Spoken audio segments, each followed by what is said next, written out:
दोस्तों, ये जो प्लांट जो आपको सामने दिख रहा है, ये इतना सुंदर सा प्लांट है। ये है गजनिया, जो कि विंटर में ही फ्लावरिंग करता है और विंटर से लेकर के अप्रैल मई तक ये फ्लावरिंग करता रह जाता है। आप यदि इनकी अच्छे से देखभाल कर लेते हैं तो मई तक ये खिलता रहता है और उसके बाद भी प्लांट ये बच जाते हैं। बस आपको देखिए ऐसे ही छोटे-छोटे से इन पर काम करते रहना है। जैसे इनके जो कलियाँ जो बिल्कुल ड्राई हो गई हैं, तो उनको आपको प्लांट से निकाल देना है। तो प्लांट से आप निकाल देते हैं। आप सभी जानते हैं कि जब हमारा प्लांट मैच्योर होने लगता है और उनकी कलियाँ खिल जाती है और उस खिलने के बाद यदि हम उन्हें उन्हीं प्लांट पर छोड़ देते हैं, तो धीरे-धीरे वो जो प्लांट है उस पर अपने बीज बनाने शुरू कर देता है। जब बीज बनाना शुरू कर देता है तो फिर प्लांट जो है वो कमज़ोर हो जाता है और तब वो नई कलियां उनकी उतनी नहीं खिल पाती है, क्योंकि वो सारी की सारी ताकत अपनी लगा देता है बीज बनाने में। तो हमें छोटे छोटे से एक काम करते रहना है कि जब भी हम देखें कि हमारे प्लांट पर जो फ्लावर खिल करके सूखने लगे हैं तो उन्हें हमें निकाल देना है। यदि हम निकाल देते हैं तो क्या होता है कि हटा देते हैं तो क्या होता है कि नीचे से बहुत सारी कलियां निकलनी शुरू हो जाती हैं। तब वो बहुत सारे फ्लावर बड प्रोड्यूस करते हैं और जब ज़्यादा फ्लावर बड प्रोड्यूस करते हैं तो उनकी जो कैपेसिटी है वो बढ़ती रहती है।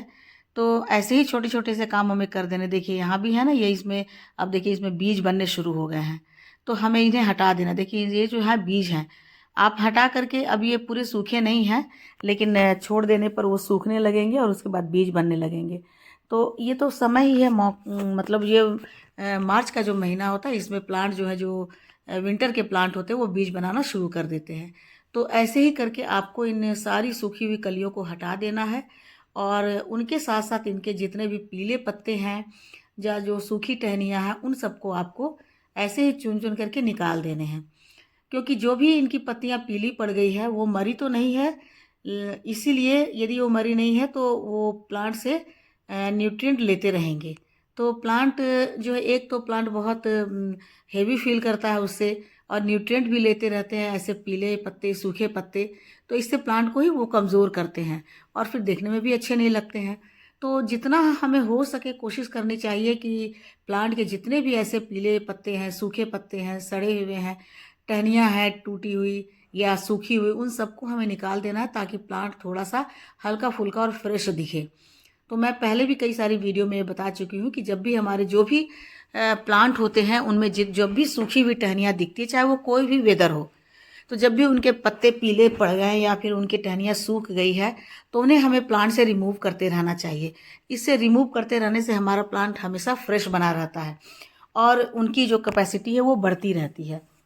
क्योंकि हम जो उन्हें फर्टिलाइज़र देते हैं तो ये सूखे पत्ते, पीले पत्ते भी उनके फर्टिलाइज़र को एब्जॉर्ब करते हैं, तो इससे उनकी कैपेसिटी कम हो जाती है। इसीलिए हमें धीरे धीरे ये छोटे छोटे से काम करते रहना है। उसके बाद देखिए इनकी कलियां कैसी निकलती है, भीतर भीतर से इनकी कलियां निकलती रहती है। यदि हम ये सारे जो सूखे हुए पत्ते हैं, पीले पत्ते हैं, उन सबको हटा देते हैं तो ऐसे ही इनकी कलियां अच्छे से निकलेगी और इनकी जो खिलने की कैपेसिटी है वो धीरे धीरे बढ़ती जाएगी। हम चाहते हैं कि इस तरह के जो प्लांट है, वैसे तो ये परमानेंट प्लांट होता है गजानिया, तो आप लेकिन यदि आप इनकी इस तरह से देखभाल नहीं करेंगे, मतलब जो वेस्टेज है, वेस्ट है, डेड है, पत्तियां, टहनियाँ, उन्हें आप नहीं निकालते हैं तो फिर ये गर्मी में मई आते आते ये बिल्कुल से सूख जाएगा, क्योंकि तब इनके अंदर की ताकत ख़त्म हो जाएगी। तो इसलिए हमें बिल्कुल ही प्लांट को जो है वो क्लियर रखना चाहिए, क्लीन रखना चाहिए। और प्लांटर में यदि बहुत सारे कोई भी खरपतवार निकल गए हों तो उन्हें भी हमें रिमूव करते रहना चाहिए। देखिए कितनी सारी सूखी टहनियाँ भी हो गई हैं नीचे से, क्योंकि नए नए इनके पत्ते निकलते रहते हैं और ये जो है ना बढ़ते रहते हैं, तो इनके बहुत सारे ब्रांच निकलते हैं। आप चाहें तो इनके एक ब्रांच को कटिंग करके लगा भी सकते हैं। अभी तो मार्च का महीना है तो लग जाएंगे। और नीचे से इनको साफ करते रहते हैं तो आप क्या होगा कि बहुत अच्छे से ग्रोथ करेंगे। कितनी सारी सूखे पत्ते हैं देखिए, इन सबको रिमूव नहीं करने से प्लांट कैसा हेवी सा हो जाता है और देखकर भी लगता है कि ये सूखने लगा है। यदि सूखी हुई सारी पत्तियां, सारी टहनियाँ आप निकाल देते हैं तो बिल्कुल प्लांट फ्रेश दिखता है, हरा भरा।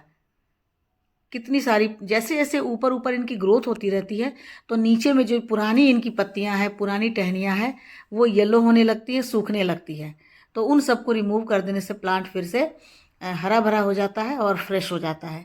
तो देखिए कितनी सारी इनकी कलियां बननी शुरू हो जाती हैं और इस तरह से प्लांट को फिर से एक नई ताकत मिल जाती है। तो ये काम तो हमें छोटे छोटे कर ही लेने हैं। इसी तरह से आपको सारे जो रिमुदे के अंदर अंदर से कलियां इनकी बन रही है। तो हम चाहते हैं कि मई तक ये खिलता रहे, आराम से मई तक खिलता है। मई क्या जून तक भी चला जाता है, बारिश वारिश हो जाती है तो थोड़ा सा ध्यान देने से वो तब भी खिलता रहता है। अब देखिए इनकी मिट्टी सूखी हुई है और मिट्टी में जितने भी खरपतवार हैं उन सबको निकाल करके और उनकी क्या करना है, गुड़ाई कर देनी है। क्योंकि हम चाहते हैं कि अभी ये खिलता ही रहे, तो इनके खिलने के लिए तो हमें ये छोटे छोटे से काम करने ही पड़ेंगे। नहीं करेंगे तो फिर धीरे धीरे ये जो है वो सूखने लगेंगे। तो इसलिए हमें इनके प्लांट पर ये सारे काम हमें करने हैं। बहुत सारे अंदर अंदर जो पत्तियां इनकी सूख जाती है, जो ऊपर से नहीं दिखते हैं, और ऊपर हमें दिखता है कि फूल खिल रहे हैं, कलियां बन रही है, तो हम उसे ये जान करके छोड़ देते हैं। और नीचे नीचे से इसके बहुत सारी चीज़ें हैं जो सूखते रहते हैं, जो सारी सूखी हुई चीज़ों को निकाल देते हैं। देखिए प्लांट, ये फ्लावर कितना खूबसूरत है, बहुत ही ज़्यादा सुंदर होता है। इसके कलर्स जो होते हैं, इसी में ऑरेंज कलर होते हैं, येलो कलर होते हैं। और ये एक बार जब खिलता है तो शाम को बंद हो जाता है, नेक्स्ट डे फिर वो खिल जाता है। मतलब 3 से 4 दिन ये फूल जो है, एक ही फूल खिलते रहते हैं और बंद होते रहते हैं। जैसे कमल होता है ना, खिलता है शाम में बंद हो जाता है, ठीक उसी तरह से ये भी खिलता है, शाम में बंद होता है। उसके बाद फिर नेक्स्ट डे जब 3-4 दिन हो जाता है तब जाकर ये मुरझाता है और फिर उसके बाद सूख जाता है। तो ऐसे ही हमको प्लांट की गुड़ाई कर देनी है खूब अच्छे से, मिट्टी ताकि हल्की हो जाए मिट्टी।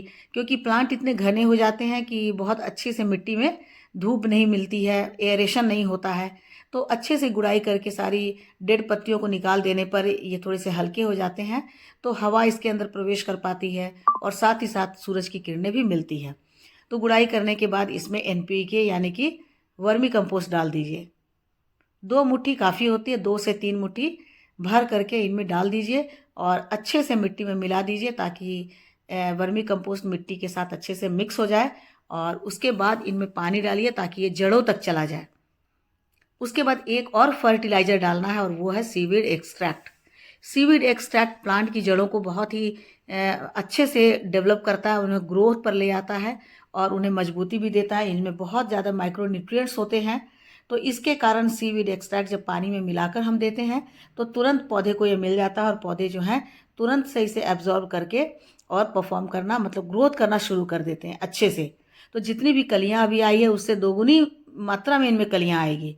तो 1 लीटर पानी में 1 चम्मच, देखिए मैं यहाँ पर चम्मच से नहीं ली हूँ लेकिन मैं बूंद से डाल रही हूँ, तो मैं अंदाज से डाल रही हूँ कि 1 चम्मच इनमें हो जाएगा। तो अच्छे से पानी में डाइल्यूट करके उसके बाद दोनों प्लांट में डाल देना है। तो इससे क्या होगा कि इन्हें एक अच्छी खुराक मिल जाएगी और उसके बाद ये बहुत अच्छे से खिलेंगे। हम चाहते हैं कि इतने सुंदर फूल लगातार अभी खिलते रहें, तो हमें ये काम तो अपने प्लांट पर ज़रूर करना होगा।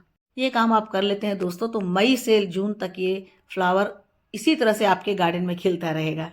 सुंदर लग रहा है ना? तो आप भी चाहते हैं तो आप भी ऐसा ही काम करें। तो ठीक है, अब आज के लिए बस इतना ही। वीडियो अच्छी लगी हो तो लाइक शेयर कमेंट कीजिए। मेरे चैनल पे नए हैं तो मुझे सब्सक्राइब भी कर लीजिए। मिलती हूँ अगले वीडियो में एक नए टॉपिक के साथ। तब तक मेरे साथ बने रहें और अपना ढेर सारा ख्याल रखें और इन सुंदर सुंदर फूलों का आनंद लें। Thank you.